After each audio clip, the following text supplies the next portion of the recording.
Good morning, everybody. Welcome to Tuesday's edition of Morning Cup of Hockey alongside Colby Cohen. I'm Jonny Lazarus, and we are presented by Betway. If you're going to place a bet on Betway. Please play responsibly, and you must be 19 years of age or older. Remember that very important detail.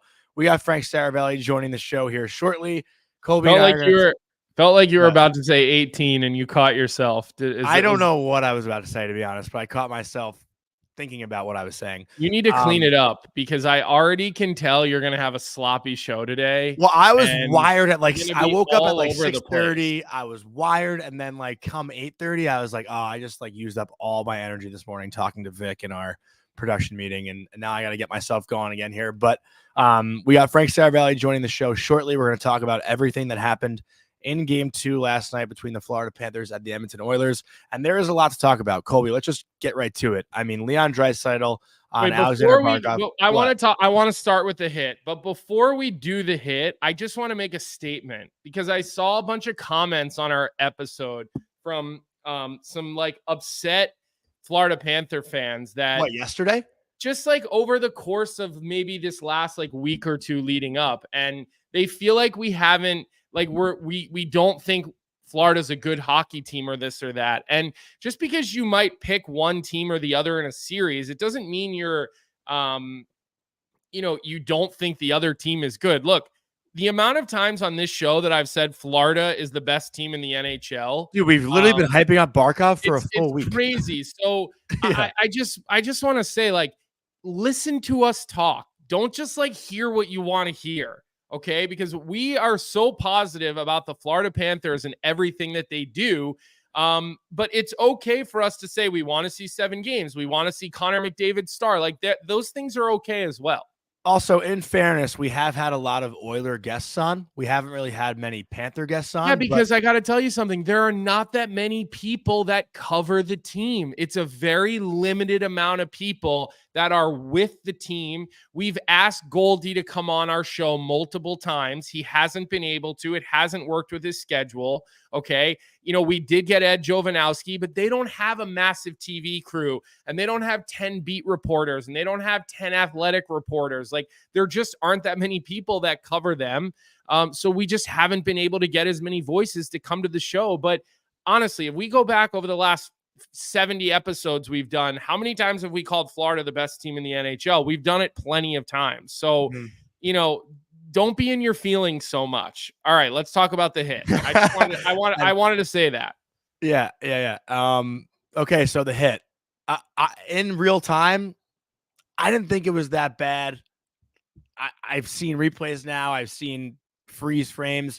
The picture I sent this morning, it looked to me, it was clear that Draisaitl left his feet. You then made another freeze frame photo and showed the angle before he makes the contact where his right foot's on the ground.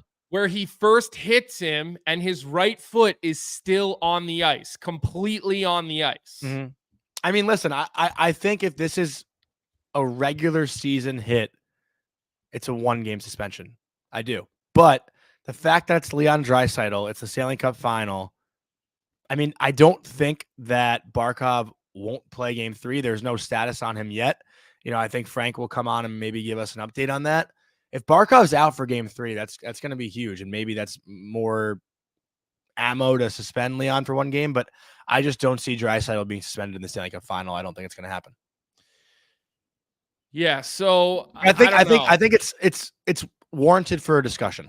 Yeah, I mean, look, you can have a discussion about it.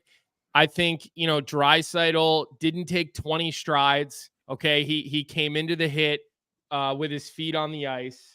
And here's the thing. I don't think that this hit was as horrible as everybody else thought it was. I thought a 2-minute call was the right call. It was direct contact to his jaw. It was, right? But there are certain factors that you've got to kind of take into play there. First off, Barkov does kind of lean in down at the last second because he's trying to protect the puck, okay? And Draisaitl does come in. And to me, it was. I think Draisaitl comes in. He comes in pretty fucking aggressively. He does. It was less of an elbow and more of sort of a forearm shiver to the side of his face, in my opinion. And I think that's different than when you come in with a Matt Rempe flying elbow. And you get a guy directly in the face. And I'm not doing that just to throw strays at no, of course.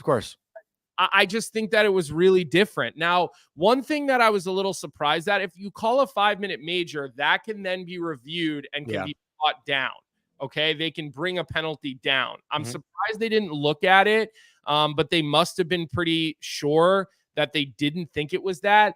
I don't foresee this becoming a suspension. Now, we never have any idea what should be suspendable or not at this point, but I just didn't look.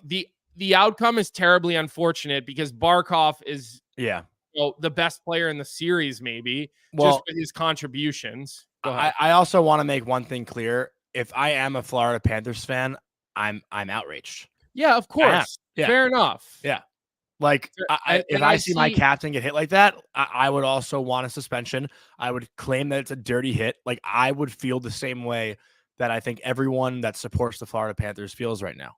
Yeah, and here's the thing. Everybody's saying he left his feet. I'm just telling you right now. His feet are definitely in the air. Yes, but there's Johnny, no denying how many hits could we go back and show that once contact is made on a hit, players' feet do come up off the ice? I think, and I'm not arguing that his feet came up off the ice. There is a difference between leaving your feet to hit a player and hitting a player, okay, and your foot coming up off the ice. Because you and I both know how often, again, when you're skating, Vic, can we get the replay again, please, if possible? When you're in motion, you generally only have one foot on the ice when you're in motion, right? Yeah. So when you go in to hit a guy, you've got one foot planted. The other one might be up a little bit. The other one might be striding. It's better to have 2 feet planted. That's the safest. But we see it all the time with guys where their foot, once contact is made on a hit, your back foot might come up off the ice or your feet might come off the ice. That is different than jumping to elevate yourself to hit a guy, in my opinion. But here's where I kind of disagree with you on this one. Sometimes when that happens, the player with the puck is usually like moving. In this situation, Barkov is essentially standing still. And I don't think the contact that's made would really cause Draisaitl to lift in the air that much. Is there a way to put another replay courtesy of ESPN right here? Thank you, Vic, for pulling that up. Is there a way to put there's no way to put a picture in the chat, is there? Because so but I don't think these are two guys like colliding. I think it's hold on, causing all the contact. But so then what do you make of the freeze frame that I put on your Twitter timeline this morning? I think that picture doesn't lie. That's a picture. You're going to sit here and go, what do you mean? It's a fucking picture. No, I know, but do you get what I'm saying? Like, if Barkov is moving, I think it would cause Draisaitl to definitely come in the air more. But because Barkov's standing still, I don't think that usually causes a player like Draisaitl to come up in the air. All right, let me address 2 things in the chat. Like, I think Draisaitl really does launch himself. I'm going to address Adam Fold's comment. What would you say if the hit was on McDavid? Well, go to my Twitter timeline and look what I said about the Bennett play on McDavid, if that's what you're wondering. Because in my opinion, Barkov is one of the biggest stars in the NHL. If we're protecting stars differently than we protect other players, Barkov falls right into that same category. But look what I said about Bennett's hit on McDavid on that collision. If your question is what would I say about that? The other one I wanted to address, Shane Bushman in the chat. He says it was both feet clearly before the hit. So Shane, what I want you to do is go to Johnny's Twitter. Okay. If you don't follow him, Johnny, what's your Twitter? Lazzy23. Don't act like you don't have it memorized. And look at Johnny's tweet from 1 hour ago where he has a freeze frame where Leon Draisaitl's feet are both up in the air. Then look at the first comment under it, and this is it right here. Okay. So if you see his right foot is on the ice, this is contact has already been made. Forearm shiver has already been made right into the jaw, okay, of Sasha Barkov here. And but look how Draisaitl's going upward. But Johnny, all I'm saying is you're saying he left his feet to make the hit.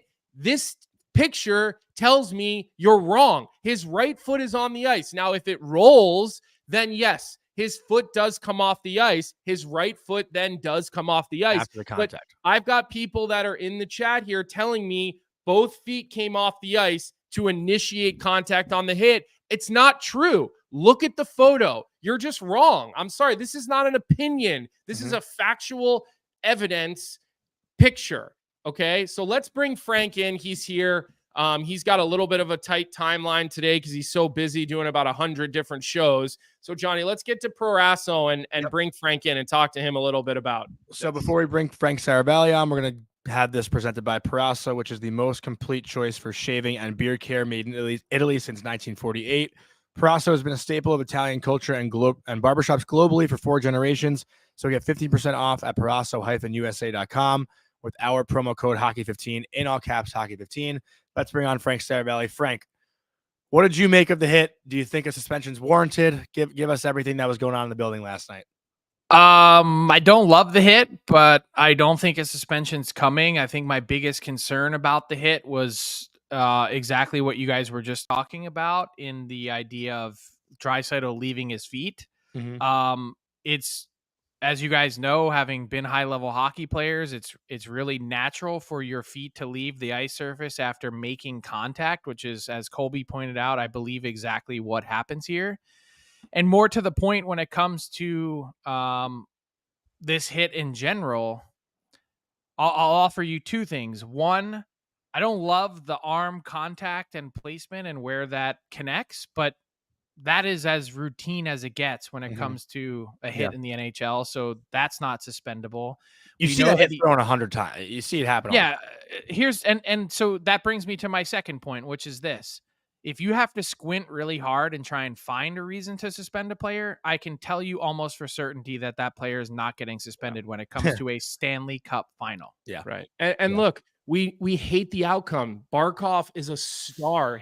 This is like he shouldn't need a coming out party at this time of his career, but he's having another coming out party in front of the world right now and in front of Canada with just how good he can be. But again, I see a lot of people who are upset and they're like, oh, if this was on McDavid or Draisaitl, we'd be freaking out. Again, go to my Twitter timeline. Look at the video we posted yesterday where I said, stop your whining on this play between Bennett and McDavid because it's hockey. I don't care if it's Connor McDavid. Okay. It's hockey. Sorry. Go ahead, Jonny. I was just saying, I put Barkov not far from the same pantheon as those players. That's what I was going to say. It's literally on Barkov. Yeah.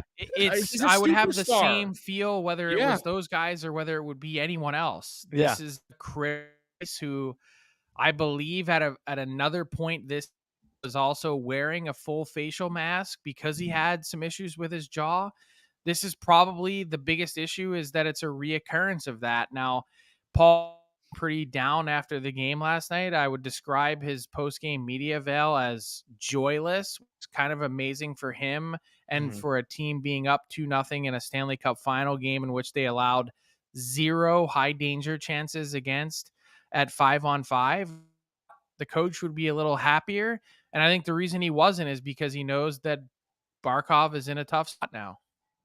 Yeah, it sounded like from the answers that came out of Florida, they were all prepped to not mention the Barkov hit from what it sounded like, right? You didn't get any responses on their feelings toward it, right? Besides maybe the Oprah Winfrey comment. Well, let me just say one thing before we go to Frank on that. Yeah. So having taken part in a Stanley Cup final before, obviously not, as a healthy scratch, but still sitting in all the meetings, the first thing that would happen after a game, okay, especially because we had a lot of shit brewing in that 2011 series, our PR guy would talk, Claude Julien would talk for a minute, and then the head PR guy would come in and he would do a conversation with the team. This is the message tonight. This is what we're not talking about, blah, blah, blah. So yes, I would think that's probably what happened in Florida, Frank. Also, Frank, is there any update on Barkov's status, or we won't know until today? I'm not even certain that we'll know today. Is it an off day for both teams? They're both traveling today? Yeah, and the Cup final, they have the benefit of a double off day. So Tuesday and Wednesday are off. They don't play again until Thursday.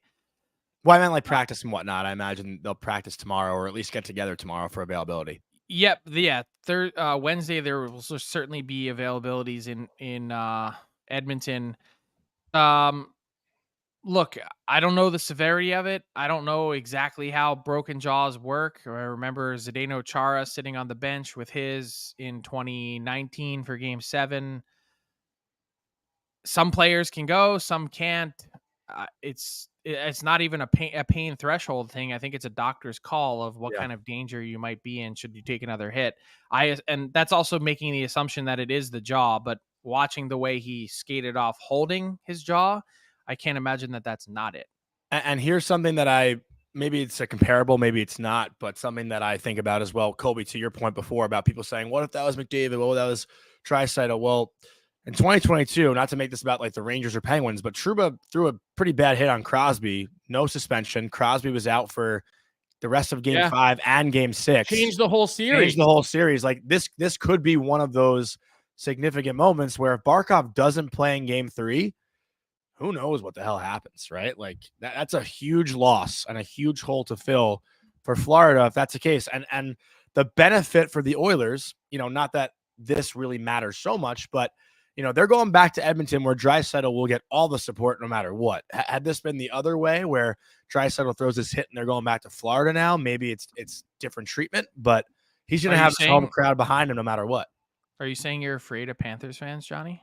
No, I'm not, but you know what I'm saying. You know what I mean? Like he's going to get supported no matter what here. I don't think it makes it. Let's stay on the theme of some of these hits last night, because I got to tell you, our fellow co-host from Daily Faceoff Live was completely unhinged on Twitter last night. Bless his heart, but he was completely unhinged when it came to the calls and non-calls being made. I'm surprised you let him off the hook pretty easy. If that was me, he'd be coming at me the whole night.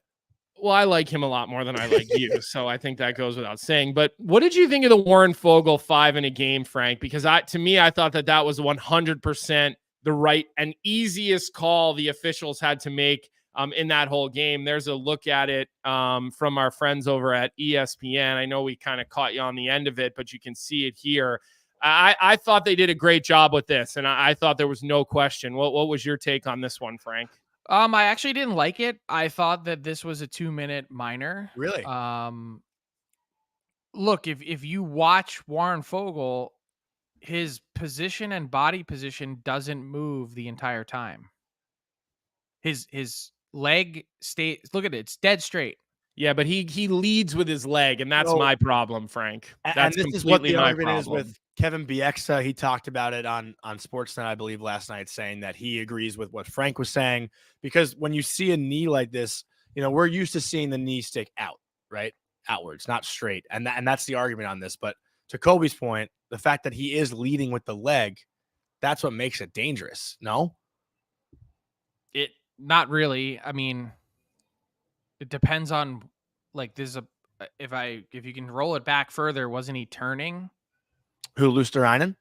No, didn't Fogle just turn before that? Sometimes when you turn, you do have one leg sticking out. Look, what I would say here is I think Kevin Bieksa is an awesome analyst on TV. I generally think that he's never afraid to have the unpopular opinion, and I think he's right more times than he's not.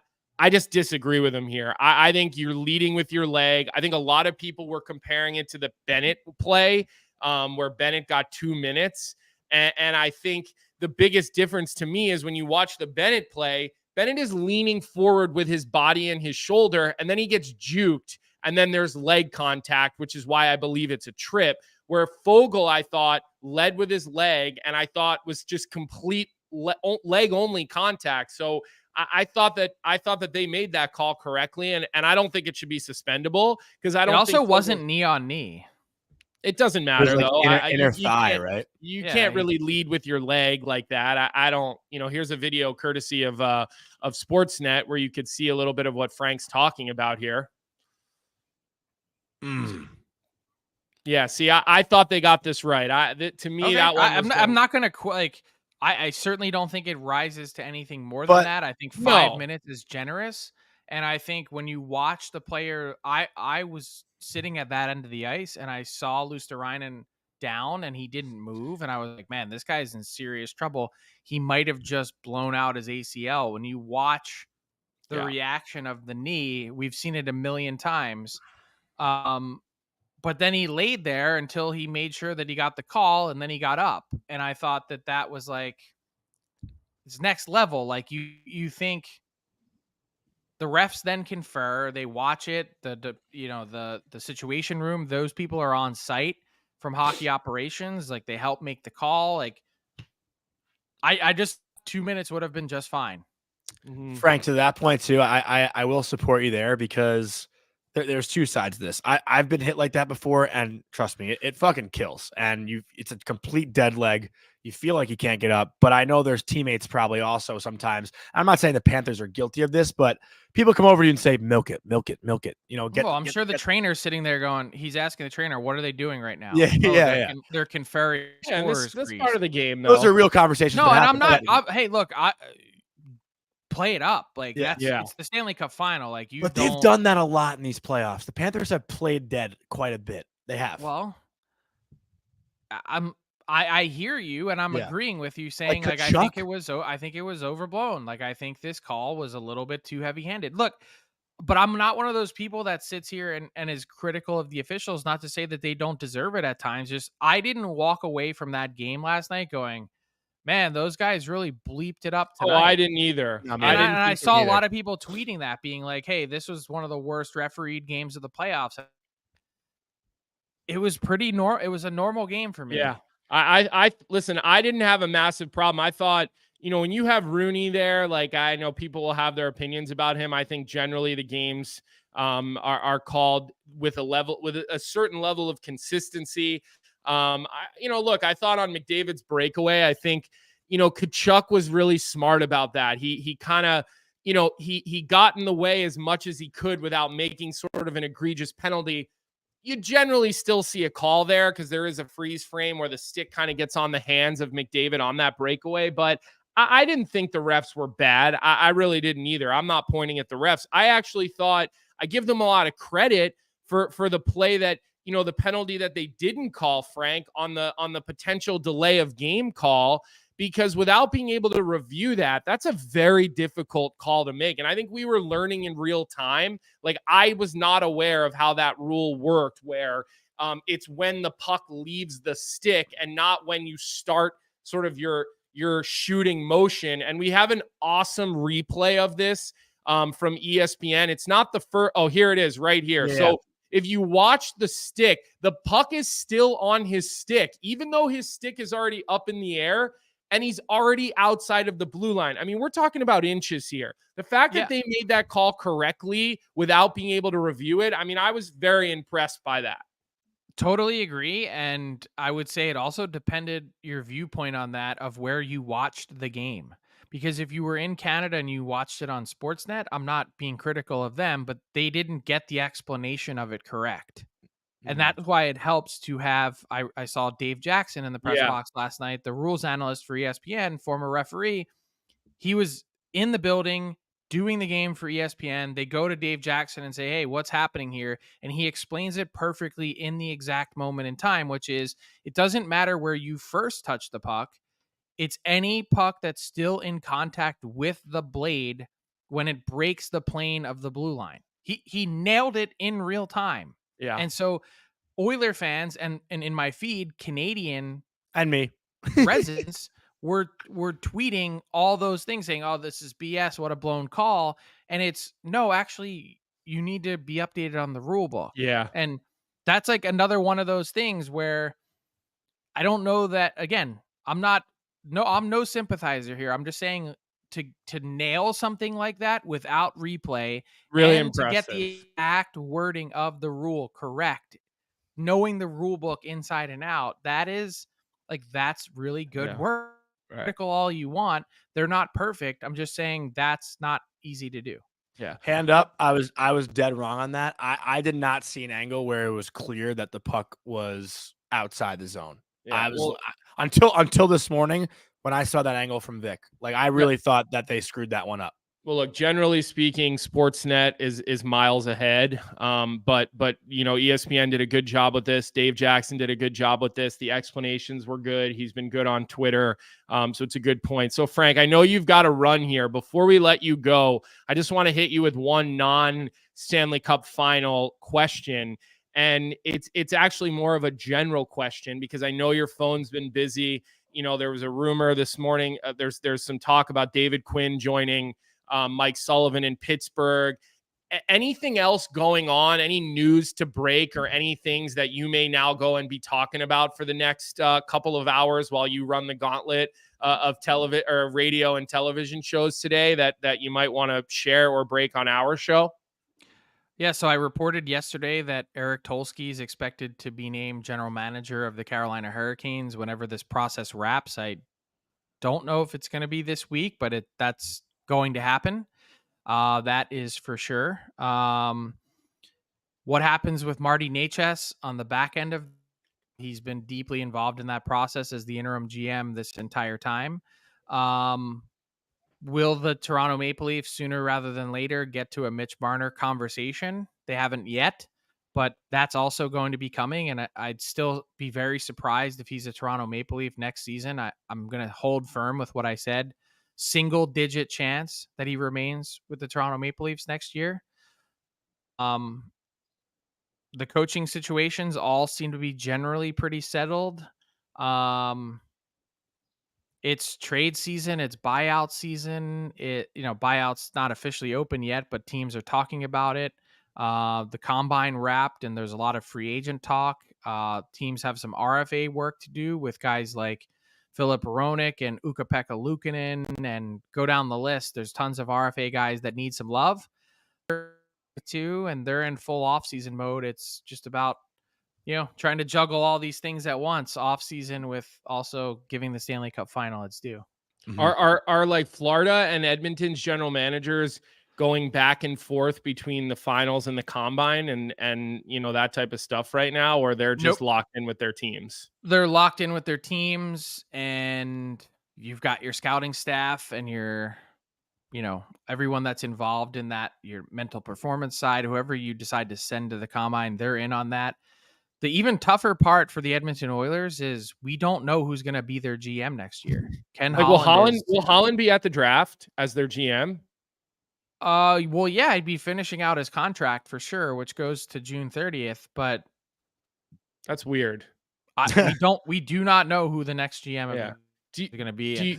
They're not even really willing to engage in that conversation to talk about it because right now, not right now. Yeah. Do you see, and I promise we're letting you go here, but do you see an internal candidate? Maybe they have somebody already internally that they're going to put there that maybe behind the scenes, like these plans are already being made and he's talking to the scouting staff and all that about who he wants to draft potentially? Yeah. I think it's Jeff Jackson, their CEO of hockey operations. Was hired last year to be the chief voice in hockey ops. If they need someone either on a temporary 1-year basis or on a permanent basis, as we've seen with some other people do. Kyle Dubas came in as president of hockey ops, named himself GM in Pittsburgh. Steve Stais came in as president of hockey operations, named himself the GM in Ottawa. I wouldn't be shocked to see that happen with the Oilers, but it's certainly not to a place where I can report that or feel confident in it yet. But especially in a pinch, like he's been there for a whole year now, that has to make a ton of sense to me. Mm-hmm. Well, Frank, we want to thank you for hopping on this morning, and I know you have a long travel day ahead of you. Are you traveling today, Frank? I am this afternoon. The problem is it's pouring in Florida. They're getting 10 inches of rain between now and Thursday. And Jonny, I know you don't know what 10 inches is like, but it's pretty hefty. Well, it could be snow, Frank. So look, you have a good travel day. Stay dry. We'll talk with you probably at some point later in the week. I will see you in a couple hours for DFO Live. I'm sitting in for Tyler today, so I'll see you then. Sounds good. See you guys. Safe travels, Frank.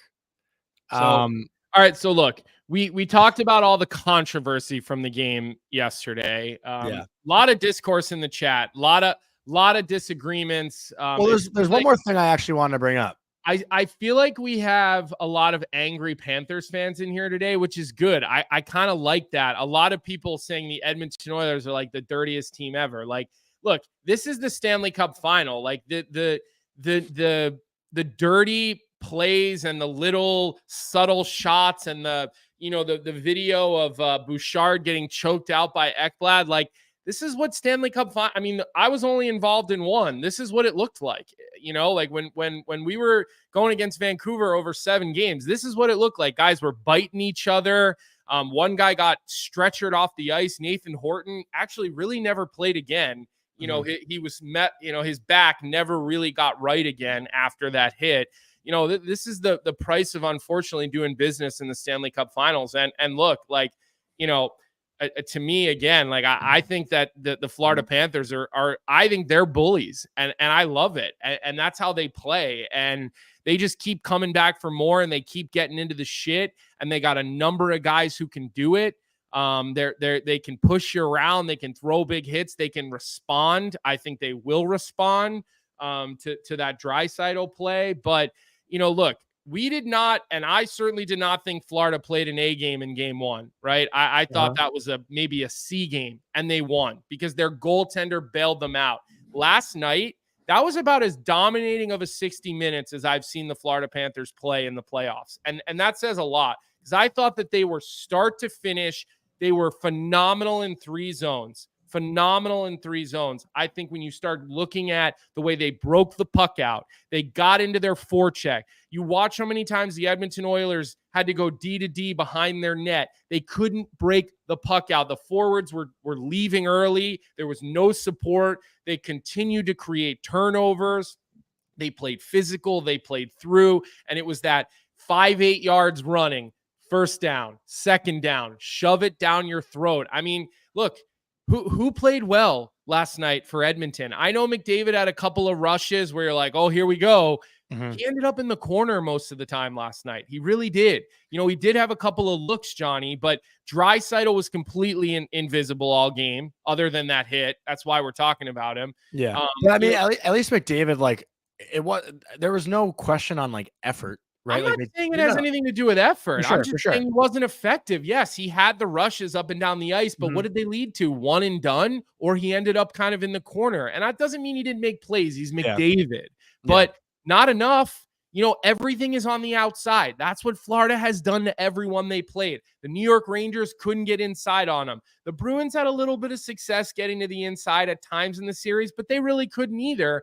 And I just thought last night was a clinic on 3 zones, on defending the slot, on holding good gaps, on clean breakouts, on, hard-nosed forechecks. Like, I just don't know how, the Edmonton Oilers are going to beat a team that can play that well for 60 minutes when, they just don't have the depth. We said going into the series, Jason Gregor didn't agree with us on this. He thought Edmonton had more depth. They don't. They just don't. They do not have the same level of depth. And I don't think losing Warren Fogle in the first period made that much of a difference, because that just means more ice time for the big guys. Well, also, Colby, like, Edmonton, similar to the Rangers, while Edmonton might be better at 5-on-5, their bread and butter stems from their power play. And if their power play is not clicking, I mean, we got to talk about Florida's PK. I mean, it is unbelievable. It is smothering. It is incredibly aggressive. Like, they may as well, one of the funnier things that I saw last night, Paul Maurice, I think toward the end of the game, there was a call where I think it was 4-on-4, and you could see Paul Maurice saying to the officials, I don't want to play 4-on-4. Like, leave it at 5-on-5. I don't want to play 4-on-4, because the Oilers actually have an advantage at 4-on-4. That was where they scored their goal. But the power play, for whatever reason, they can't do anything. They can't get anything going. And this power play has been unbelievable for the last not only this year, but the last 2 years, 3 years. Let me say one more thing about the penalty kill of Florida. Barkov, he's an animal. They do not miss a clearing opportunity. No. They do not miss a clearing opportunity. When that puck gets on someone's stick, the way that they kind of hold guys up and run little interference plays, or they'll use little bump backs. Defenseman's going to the corner and doesn't have a lane up the wall. They'll bump back 2 or 3 feet, and Forsling will come underneath and clear it. They utilize the middle of the ice clearing pucks as well as anybody in the NHL. And, I see John Goyens is in the chat today who has coached. You're ruining his segment. At Major Junior. So he's, the highest level coach I'm sure we have, watching and listening to our show right now. But, he'll agree with me. penalty killers that do not miss opportunities. Like that's all the world of a difference. How many times does a team have a flubbed or failed clear, and then within 5 seconds it's in the back of your net?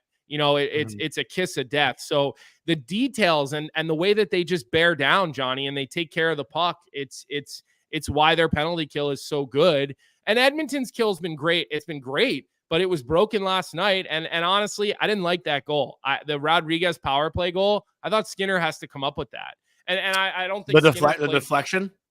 Just the wrist shot, not the deflection. No, the wrist shot. The deflection was the power play goal, I think. The wrist shot was even no, strength, I thought the wrist shot was on the power play. Second power play went out.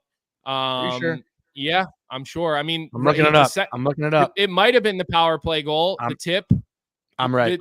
So the wrist shot was not a power play goal. Wrist shot was even strength. The tip was the power play goal. Okay, so then the even strength goal, I'm corrected. I'm wrong. 1 point for Jonny. But but you're still like a minus 17, so it doesn't matter. I got the but that goal by that wrist shot goal by Rodrigues, that's got to be stopped. And then you look at the fact that a bad turnover. Mikkola, Erod 2 goals, and Ekblad gets the goal here. So, but just look at Skinner's positioning. He's too deep. He's not why is he not further out? Why is he already down on his knees there? You're a big guy. Stay up, and that puck hits you. Like, he's got to make that save. It's a Stanley Cup Final. But I still don't think there should be no criticism. I'm just this saying, game on Jonny, Stuart Skinner. How many goals has Sergei Bobrovsky let in 2 games? 1. Okay, so there you go. Okay, that's the difference right now. But Vic is also making a good point too. Like, Skinner probably saw Bouchard get the puck and was relaxed for a second, but that split second. Why are you as a goaltender relaxed when the puck's in your own zone? I'm sure he doesn't think Evan Bouchard's gonna fucking give it right back to Rodrigues. You still got to be ready. You're the goaltender. Your job is to be. I'm not saying you're wrong, but it just sounds like you're being a little bit of an apologist for a soft goal. I'm just saying I don't think after that game Skinner should even be talked about. Like, the Oilers had fucking 4 shots on goal from their forwards, one high danger chance in the game. Right. And look, I know you don't care for those things, but those things are part of the story. Listen, I thought the goal Bob let in was soft, right? But you know what? What did he do after that? Nothing else got by him. He wasn't challenged as much either, really. But is that his fault? Is it his fault? No, I'm not talking about Bob. Breakaway against McDavid.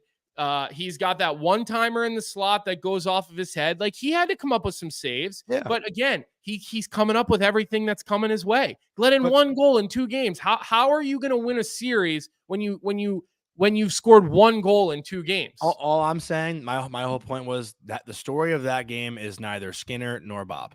Well, I'm not saying it's the story. I'm saying in a Stanley Cup Final, you'd like your goaltender to make a save or 2 that maybe they shouldn't. And I felt like he 100% should have made that save on Rodrigues' first goal. I thought the second one was an unbelievably good play. But I'm not going to back down from that. I think Skinner should have made that save. I don't think he's played bad. I don't think he's played bad in either game. He's not why they're not winning, but you're asking them to come up with something else because you need that right now because you can't score.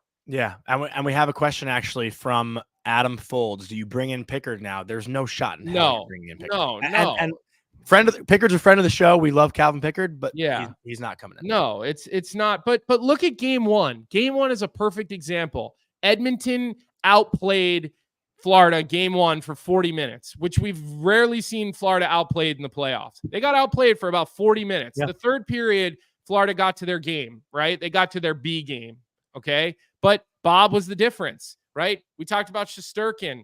They're part of the team, right? Yeah. So you find ways to win. It doesn't have to be pretty. It doesn't have to be perfect, but you find ways to win. And, the Panthers found a way to win game 1 with the help of their goalie. And then they came out and had, like I said, to me, one of the most dominating 60-minute performances that I have seen in the playoffs this year, period, by the Florida Panthers in that game. Also, I don't have it off the top of my head.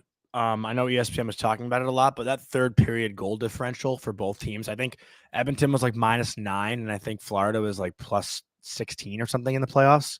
Pretty crazy stat. I don't know if we can pull that up or someone in the chat has that, but I mean, the fact that Florida, to your point, Colby, just continues to get better and better as the game goes on. Like it's I actually think it started on the first shift. The first shift of the game.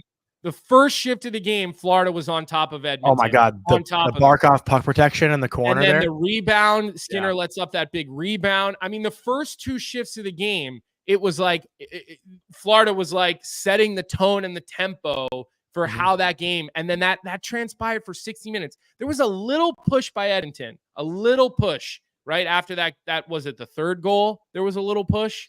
After the second goal, they were down 2-1, and they started going. But still, not even enough. There was a little push, right? There was nowhere near the amount of pressure that you need, in a game like that. And someone in, let's see here, someone in the chat just dropped this stat. Stern Co said the Oilers haven't scored a 5-on-5 goal in 4 straight games. I mean, look, how are you going to win without scoring 5-on-5? Especially, when your power play is not, it's not there. They're not having clean entries. They had a couple of setups last night, but I got to tell you, you watch Bob anticipating the one-timer to Draisaitl. All right. His anticipation on that play is as good as we've seen any goaltender in the playoffs. He's always over there. He's always anticipating. I guess he's quicker. I don't know if his push is just far superior to Ottinger's and other goaltenders that he's played against in the playoffs, but that push that he has, Johnny, he's there every time. Yeah, I believe I heard Devin Dubnyk talking about it on NHL Network. I know it was NHL Network. I'm not sure who specifically it was, but they were talking about how good Bob is just down low. And it's because of his athleticism and his ability to get from post to post and side to side. I mean, you see every replay. It's the Oilers have been, aside from Ekholm's shot, like they can't beat him low. McDavid's breakaway, he goes low. They got to start, and that was something Ray Ferraro talked about in the pregame. They got to elevate the puck because they're not scoring on Bob low. They're not beating him down low. So to your point, that's true and valid. There is another topic. It's kind of back to what we were talking about earlier with Frank. What have you made of Matthew Tkachuk so far, though? There was a play last night. Completely quiet. But I feel like he's been uncharacteristic too because Bouchard was called for a rough last night. And I told you, Colby, Tkachuk, I thought was flopping the entire night. Yeah, did you see that too? This is how he plays, like a rat. He'll go either way. It's not that different than the way Marshy has played throughout his career. Like he'll go and run you over and then he'll dive. Like it's just how he plays. Like he gives no fucks. I mean, he doesn't care about that kind of thing. And but look, how quiet has he been? Him and Reinhart have not had to do anything. Did not notice Reinhart till the third period. And they're still up 2-0. Yeah. They're getting secondary scoring. Evan Rodrigues, a guy that Florida Panthers fans have kind of been all over all year. This guy makes $3 million and he can play on all 4 lines and he can play on a power play in the first or second unit if there's an injury on the top unit, but he's a second unit guy. He played in Pittsburgh with Crosby for a while. Or for a season. I mean, he's bounced around. I know he was in Colorado at one point with all those guys. So, underrated signing, free agent signing. You got a 4-year deal. It seems like everything Zito has done has worked. Like, what has Zito done that hasn't worked, including the Gustav Forsling most team-friendly contract in the entire NHL, right? So, look, I think that as this series goes deeper and slows down a little bit, I think that's one. If there was one weakness in Matthew Tkachuk's game, he's not lightning fast. He's just not. His straight line speed, he's not. So, you get into these games that have so much pace, and I think, it doesn't really benefit the way he plays. He's better at that sort of ground and pound game down low, which Florida's so good at. But it should be scary if you're an Oiler fan and you look at the lack of production from 19 and Reinhart, because it's only a matter of time. And you could say the same thing. Look, McDavid's not going to go a whole series without doing something offensively. I mean, he had an assist in the Ekholm goal. He's not, but it's not going to happen. These star players don't do that, especially guys who know how to perform in the playoffs. But I got to tell you something. Florida's going to win this series. I don't think it's what a bold prediction. I don't think it's going to be a sweep by any means. I don't think they're going to Edmonton and winning 2 games. Now, look, it's also you series until you lose on home ice. It's usually not panic time, which is why I always have said to you, Johnny, you're not in a must-win situation, down 1-0. Yeah. But just the way that Florida is playing right now, I'd say for the last 4 periods in a row, it would be concerning when you look at the issues. Darnell Nurse, there's something going on with him health-wise. Well, he got hurt in the game last night. Like health-wise, he couldn't really play. Yeah. Cece's not had a good series. He probably comes back in. I thought Desharnais, again, he looked slow last night. He looked like he was having a hard time keeping up. I hated how many times the Edmonton Oilers defensemen were going back and forth behind their own net. How often do you see that anymore in the game of hockey? Mm-hmm.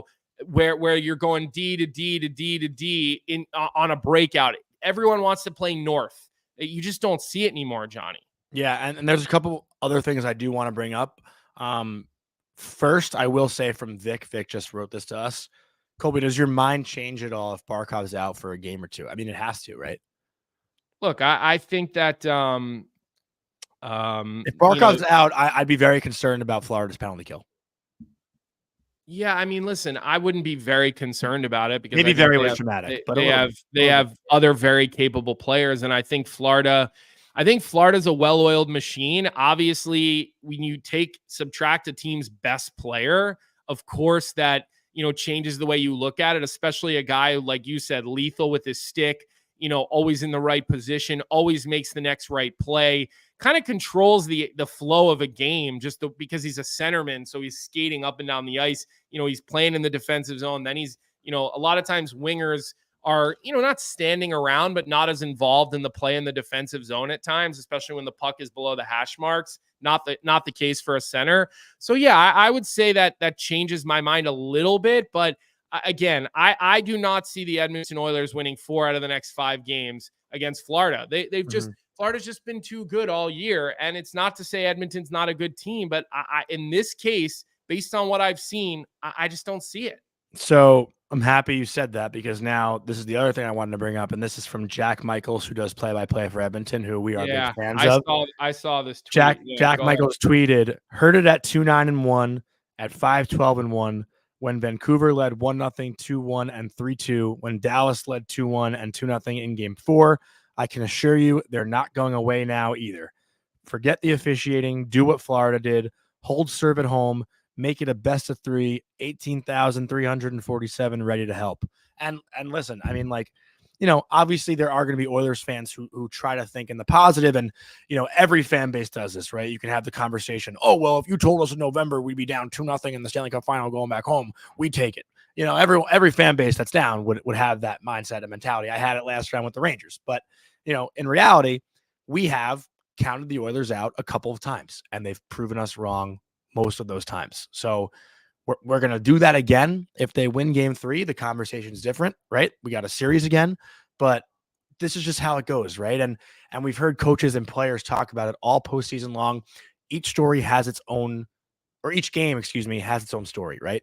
Game 1, completely different than Game 2.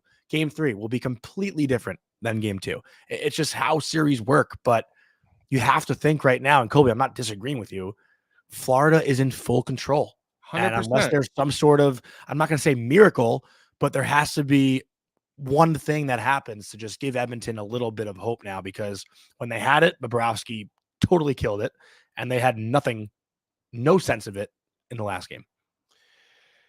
What do we know about Florida that would make any of us think that they're capable of losing 4 of the next 5 games? I mean, they've not shown us any reason why we would think that why that would happen. No, we just haven't. So, but look, you go back to Edmonton, you win a game, it's 2-1. You're on home ice. It's going to be an unbelievable atmosphere. I think that, and I hope that happens, because I want this series to go longer. I don't want to see a 4 or 5 game series or a short series. So, look, I think we've dug into this game hard enough. I have a funny story actually about some friends of mine that were at the game last night in Florida, and I want to get everyone in the chat's opinion on if this is fair or foul. Okay, this is not necessarily like this is not game related. We're going off script here. We're going to go a little bit off script because I just remembered about it because a friend of mine was texting me during the game last night. So I have a couple of good friends that live down in Florida. They're season ticket holders, and they sit like 2 to 3 rows behind where Florida shoots 2 of the 3 periods, right? And they actually are the former owners of the Florida Panthers. Their last name is Cohen. Alan Cohen used to own the team. You know, his son, his children are like our age in that range. They have relation. No relation. A son my age. You know, he's married. They actually have a daughter, and her name is Colby. Really? And so she's a Colby Cohen, but she's Colbie, right? So they have my dog Oliver's brother Brinkley from the same litter. So we have a good relationship with them. So they're at the game last night, and she's giving me play-by-play, my friend, of their cousin who works for them. He snuck into the building somehow last night. He did not have a ticket. They only have like 6 tickets, and they all go, the family, right? So the cousin doesn't have a ticket. So he goes on StubHub, and he finds a seat that is available on StubHub. There is a 1 seat available on the glass, and I mean directly on the glass behind the goal. I could see him. He's wearing a red sweatshirt, right? He sneaks into this game somehow. He just walks in when a bunch of people are scanning tickets, and he moseys his way on down. He moseys his way on down to the glass, okay? No ticket, all right? He sits there for 2 periods, all right? And then he gets bored. He then finds his way up to the club level, no ticket. He helps himself to a buffet of food. He comes back. Okay, here's where the story gets good. And this is where I want to know from everyone, fair or foul, okay? He sees someone sitting in the seat when he comes back down for the 3rd period, right? So he's deciding, should I go and say, hey, you're in my seat? So he goes down to the seat. He says to the guy, hey, you're in my seat. And the guy goes, no, this is my seat, and flashes the ticket. So this guy must have just shown up for the 3rd period to his glass seat of a Stanley Cup Final game. And he has the balls to go down and say, you're in my seat with no ticket. Like, what? How do you have the balls to do any of that? I never could have pulled any of that off. Well, the no ticket thing, I don't think I could ever pull off. But in high school, I used to buy the cheapest seat in MSG all the time and do the stuff. It's the StubHub trick. Everyone knows that. I had never once thought about this in my life. You buy the cheapest seat in the house. Colby. Chat, get way in here, chat.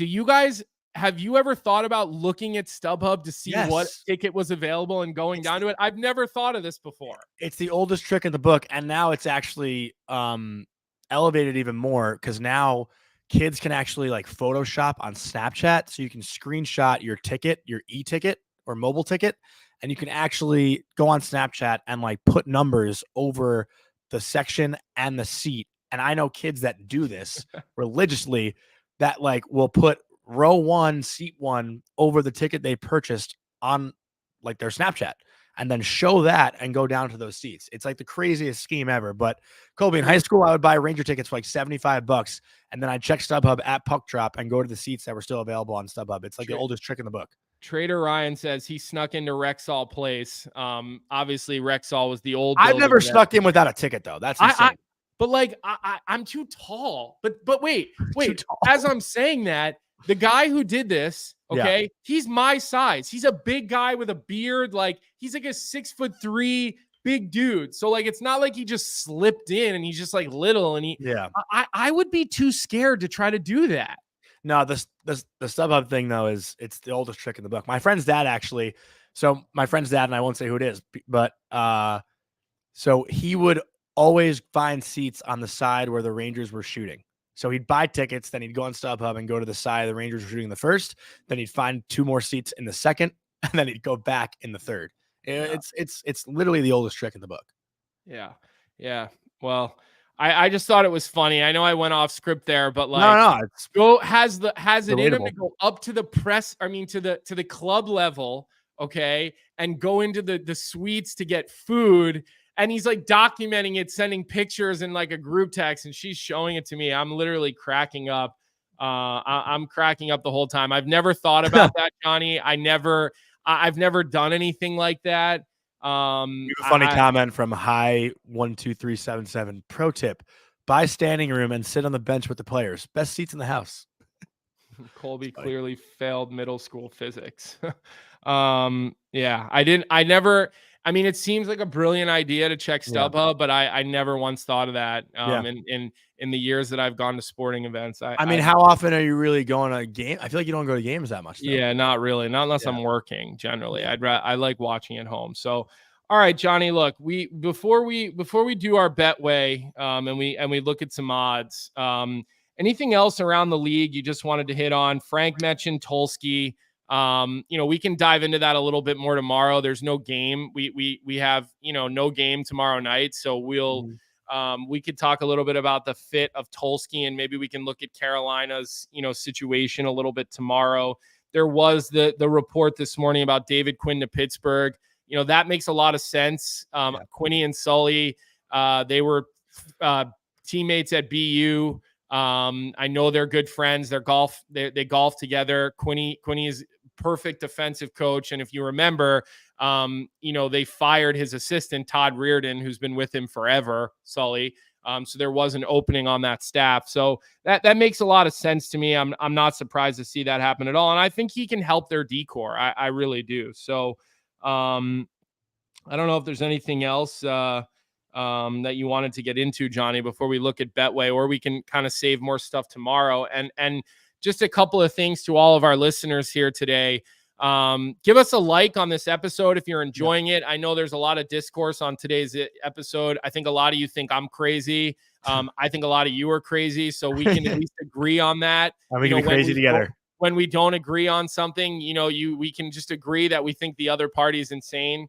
Which is totally fair and fine. So yeah, throw us a like on the episode. You guys have been awesome about that. It's been helping the growth of our show. If you're not subscribed to the Daily Faceoff YouTube, make sure you do that as well. Lots of content all day, basically every day, coming out on the channel. Whether it's this show, DFO Live, Starting Goalies, Fantasy. The draft is coming up, so Stephen Ellis is pretty deep into that. They had some of the top prospects at the game last night. Celebrini, Zeev Buyam, and a couple. Lindstrom was there. I was Iginla there too. TJ Iginla might have been the other guy there. I forget exactly who was there. So get hit that subscribe button, hit that like button. Super, super important. If you're missing the episodes, hit the download button on Apple Podcasts or on Spotify. Throw it on auto download so you just get all the episodes and they'll come right in. So if you miss us in the morning when you're out walking the dog or in the car sitting in traffic, throw it on. Tomorrow we're working on getting a guest. We're gonna ask Goldie, who is the I thought we have Bucci tomorrow. Oh, sorry, we have John Butchergross coming on with us tomorrow. I lied. We're gonna try to get Goldie on Thursday before the game, but John Butchergross will be on here tomorrow, 9 a.m. He'll hang with us for half an hour or so. We'll probably talk with him a little bit about the draft, which he's covering. We'll talk to him about the series. We'll get his take on some of the controversies that are happening right now in the finals. Maybe things come out today with fines or suspensions or whatever. We don't know. So we will have Butchie on tomorrow. So you'll definitely want to be with us tomorrow at 9 a.m. for that. And otherwise, I think the last thing we're going to touch on is Betway and take a look at some odds, Jonny. Betway's still running a great promotion, a free $200 bet on your first bet. If you don't hit, they'll reimburse you up to $200. So bet as much or as little as you like. The maximum on that free bet is $200. Join by scanning the QR code on your screen. Create a new account. It'll upload it right into the back of your account and you will be ready to go. There's a ton of other sports happening. No hockey to bet on tonight. But I think the question that we wanted to talk about with this today with Betway, and it's not to take a pick, but it's to look at the odds on this series. And, I think what I would say right now is there's really not a lot of value on either of these. I think if Edmonton was a plus 600 or 700, I'd say, yeah, why not? That there's good value there. But at plus 350 going home for 2 games, minus 451, up to nothing. Like it's not a real friendly bet. And so these are the updated odds to outright win the Cup final. I don't see a ton of value on there. I think there's actually better value on Florida than Edmonton. Like I would, if you want to put $450 to win 100, like I don't think that's a bad play at all, to be honest, with the way Florida looks right now. Okay. But I never think it's a lot of value if your value is not the right word for, spending $450 to win 100. Right. Of course, I don't think risk reward property is great there. So, I think that's all we got today, Jonny, unless there's something you want to finish with. I was going to mention, all the debates of just going back to that call on the delay of game, like whether it was in the zone, out of the zone, whatever. And there are people that say like, doesn't matter. Edmonton played like shit anyway. They weren't going to win. Like those comments, like with these calls, you never know what can change a game.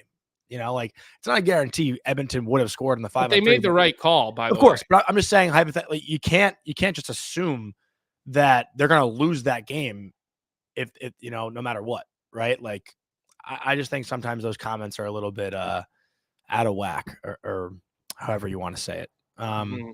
That's really it. I mean, I thought game 2 gave us a lot to talk about, a lot of extracurriculars, which, there were a little bit of in game 1, but not nearly what it was in game 2.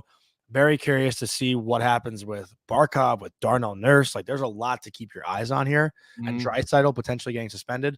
He's not going to get suspended. No, I don't think so either. But like Frank said, I don't think any of that will come out today because it's a travel. But it's funny because we're talking about all these plays by Edmonton, but at the end of the day, like I think Edmonton is they're getting their nose into some of these plays, but just generally speaking, I don't think they're playing heavy or nearly physical enough offensively or defensively. I don't think that they're killing plays quick enough in the D zone.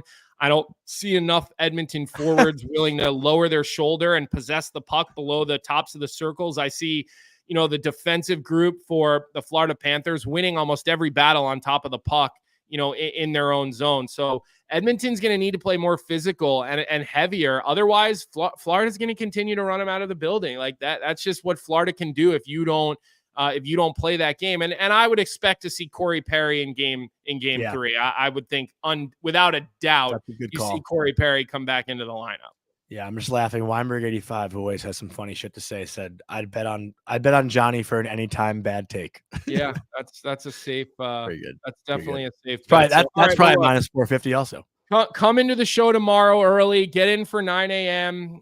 If you want to get a question to Butchie, get it into the chat. If there are topics you guys want to hear us talk about, again, we have these double days here between game 2 and 3, and then we'll have it again between 5 and 6 and 6 and 7 if we get to that point of the series. So we'll count on you guys to give us some some things that you guys want to hear us talk about and you guys have opinions and points of view about, and you want to hear me yell at Jonny about, or Weinberg tell Jonny about his anytime bad takes. So we appreciate it today. I know we had a ton of people in here. We got to what we could. Good job to our producer, Vic, behind the scenes, working things through. We appreciate Frank Seravalli's time. Come back at noon for DFO Live. I'll be sitting in for Tyler today. Check out, all the other shows happening across the Nation Network family, across all the different YouTube properties. That's all the time we have today. We will see everybody tomorrow at 9 a.m. Have a good day. What's up, hockey fans? If you enjoyed that video, then you need to be hitting the subscribe button right here at Daily Faceoff. Exclusive interviews and analysis from our Hockey Insider Frank Seravalli, fantasy updates from Brock Sagan, and a daily live show at noon Eastern, Monday through Friday. You don't want to miss any of the fantastic content, so hit that subscribe button.